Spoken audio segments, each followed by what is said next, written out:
I co-hosted a bake club and I made some homemade cherry Pop-Tarts, so I wanted to show you how to make them yourself. We're going to be starting with our pastry dough first, so I have some flour, some salt. I'll then be cutting up some butter.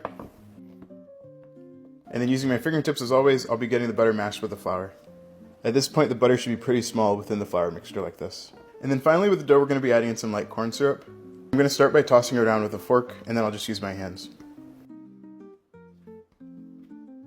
With the dough wrapped up, I'm going to get this chilled in the fridge for about 30 minutes. It's been about 30 minutes, so now we're going to get this rolled out. And then I'm going to be using a rectangle cookie cutter. So now we're going to begin adding the fillings, and I made my cherry filling previously, but you can definitely just use store-bought, but I'll also have the ingredients in the caption for you if you want to make this yourself. And I'm going to be adding on about a tablespoon.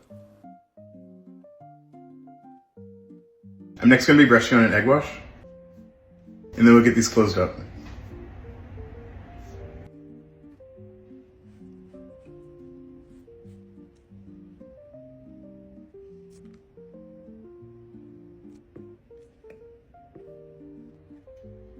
I let these sit in the fridge for about 30 minutes just to get nice and cold, but now we're just going to brush it on the egg wash. And then I'm just going to be poking some holes on top. With the oven ready to go, these can now get baked. So while the Pop-Tarts are cooling, we're going to start working on our glaze. We have some powdered sugar, some salt, vanilla extract.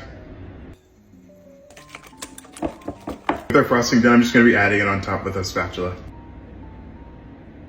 And then I'll sprinkle on top some red sprinkles.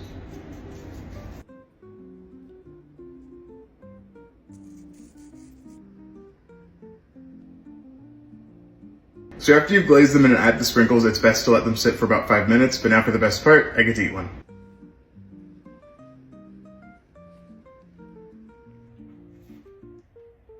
The pastry is both crunchy and soft, which I love, and then the cherry filling is great in my opinion. I've made a million different types of Pop-Tarts on my channel and they never get old because of how versatile they are. I'll be sure to have the ingredients in the caption and the full recipe in my newsletter soon. And if you're in Atlanta and interested in joining the bake club that I co-host, please let me know.